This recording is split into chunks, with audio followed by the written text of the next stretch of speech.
No versículo 36 diz: ora, havia em Jope uma discípula chamada Tabita. Jope foi o lugar onde Jonas entrou em um navio para fugir da presença de Deus.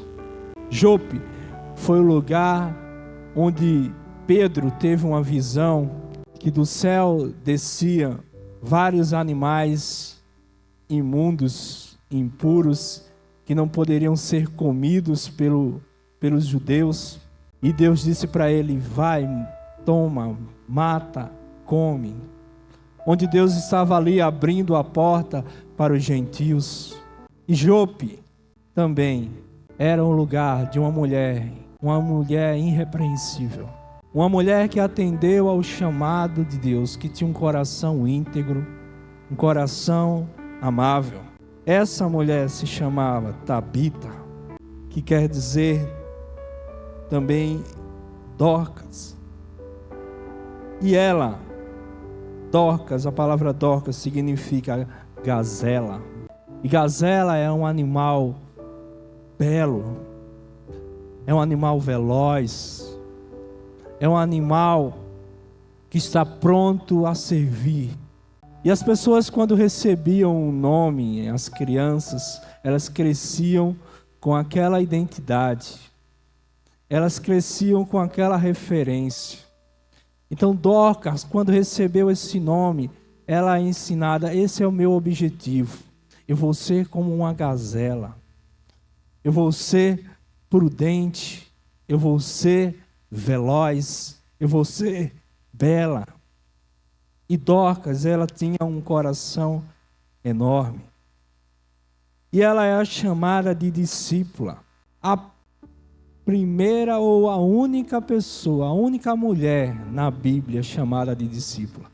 Existiam outras discípulas, existiam milhares de discípulas. Mas Dorcas foi a única mulher chamada de discípula. Não estou dizendo que só Dorcas era discípula, mas escrita discipular, uma mulher de muitos valores, muitos princípios, uma mulher que usava do seu dom para abençoar outras pessoas. E aqui eu quero trazer isso para você e para mim, que nós precisamos usar do que Deus nos deu para abençoar outras pessoas. Ser discípulo é ser um canal, é ser a reprodução de Jesus no caráter e na missão. Amém? No versículo 37 diz: e aconteceu naqueles dias que ela ficou enferma e morreu. Primeiro ela ficou enferma. E quem cuidou de você, ela também precisa de cuidados. Quem orou por você, quem ora por você, também precisa de oração. E essa Dorcas, tão amável, tão sensível, com tanta empatia com o próximo, essa Dorcas, ela precisou de cuidados. Ela precisou de atenção. Essa mulher que semeou tanto, que deu tanto do seu tempo, do seu dinheiro, do seu cuidado, do seu amor, ela precisou, ela adoeceu.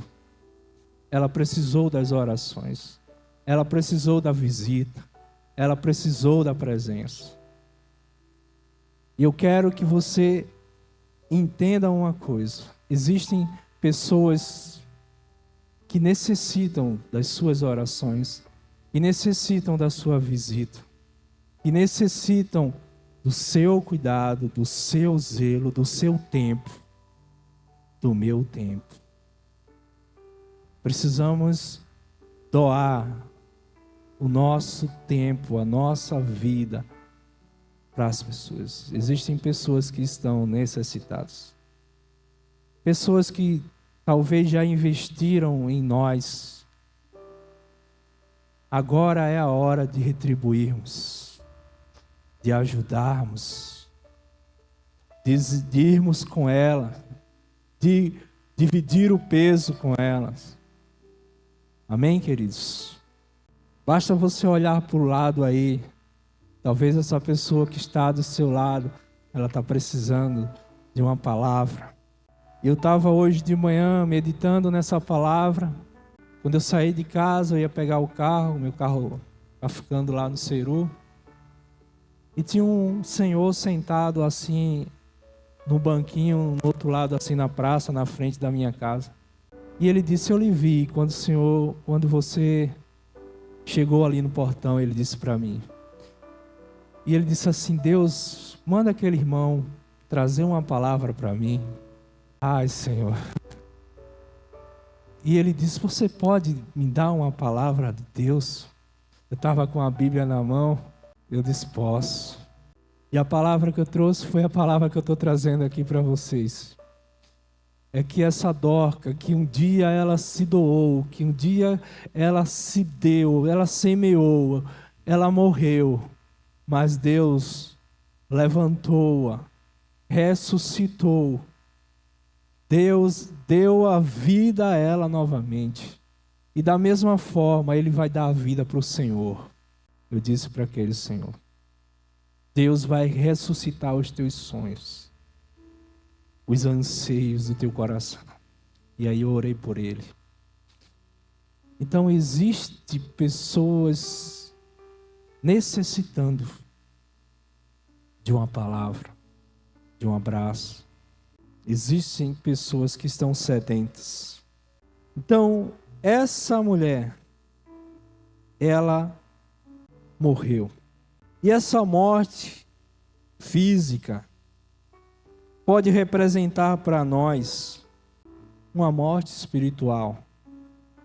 Pode representar para nós algo que nós éramos, que nós fazíamos e que paramos de fazer. Pode representar para nós o coração generoso que nós tínhamos, que por muitas vezes esse coração pode ter sido ferido, contaminado.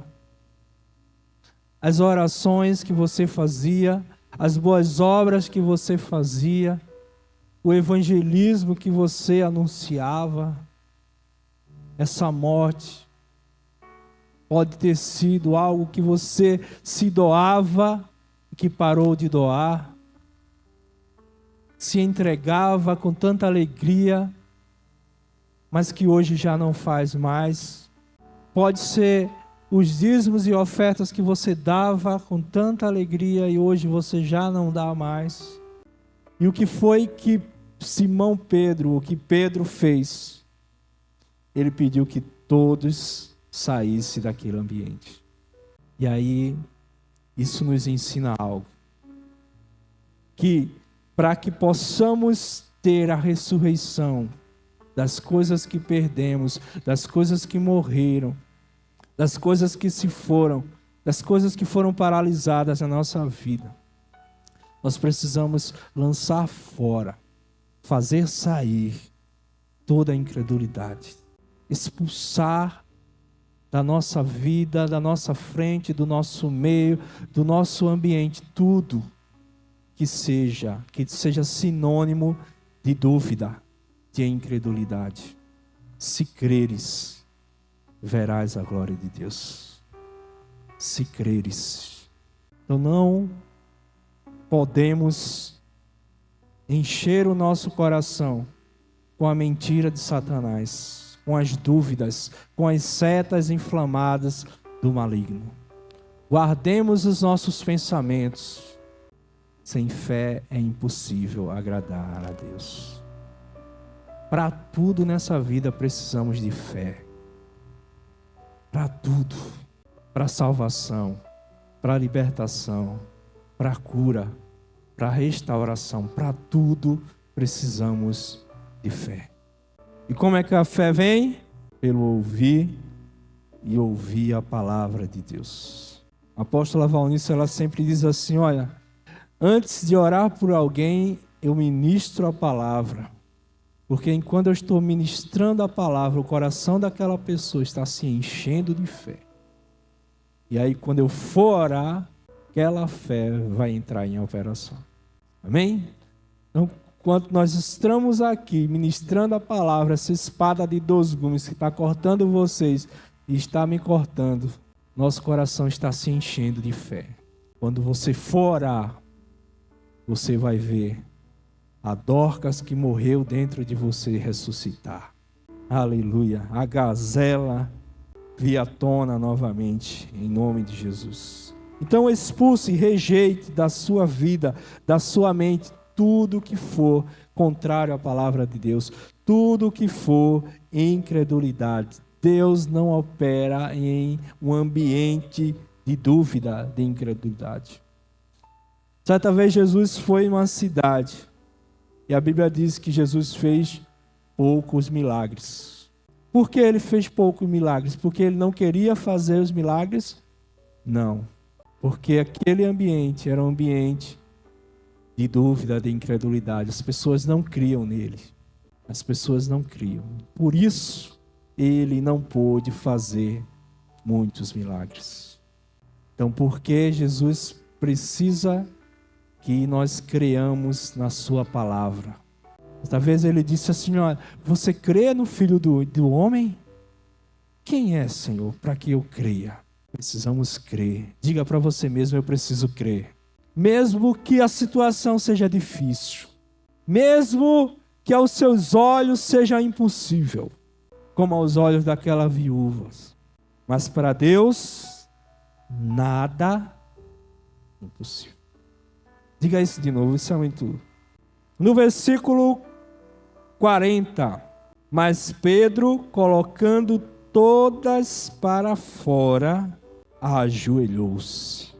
Esse ajoelhar-se significa reverência, submissão, humildade, dependência, adoração.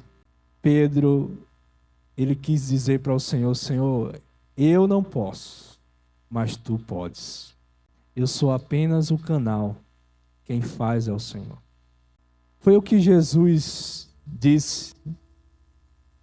Jesus disse, quando ele foi ressuscitar Lázaro, ele disse, Pai, eu sei que tu me ouves, mas é para que eles creiam que o Senhor me enviou. Aleluia. Então Pedro se ajoelha. E ali Pedro não faz apenas um ato físico, mas os seus joelhos se dobram, porque o seu coração já tem se dobrado diante de Deus. Seu coração já está rendido. Aquele Pedro que negou Jesus já não existe mais. Esse Pedro aqui, ele morreria por Jesus verdadeiramente. E ele morreu por Jesus, crucificado de cabeça para baixo, rendido, submissão. E é assim que nós precisamos orar, pedindo um milagre da ressurreição, de algo que tenha morrido na nossa vida, de algo que tenha ficado paralisado, submissos, humildes, dependentes, quebrantados, dizendo, tu podes, tu é quem fazes, Senhor. Amém? E ali orou, e voltando-se para o corpo, disse, Tabita, levanta-te. E ela abriu os olhos e, vendo a Pedro, assentou-se. Diga, a sua oração foi respondida. Quantos creem que Deus responde orações?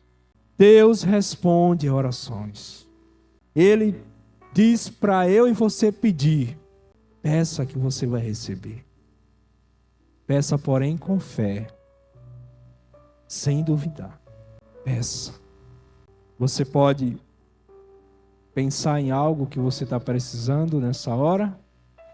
em algo que seja, que não pode ser algo contrário à palavra, certo? Ela tem que passar no crivo da palavra. Mas você pode pensar em algo que você está precisando nessa hora. Pense aí em algo. Sim, Senhor, Tu conheces os nossos corações. Tu sabes das nossas necessidades. Tu és o nosso Pai. Qual o filho que pedindo pão, o Senhor lhe dará uma pedra? Tu és o nosso Pai que provê todas as coisas, que faz o sol, Senhor, vir sobre os justos e sobre os injustos. Concede nessa noite, Senhor, nessa hora, neste lugar, neste ambiente, o desejo dos nossos corações. Faz segundo a Tua vontade, faz segundo a Tua palavra. E desde já nós Te agradecemos por tudo. Em nome de Jesus. Aleluia.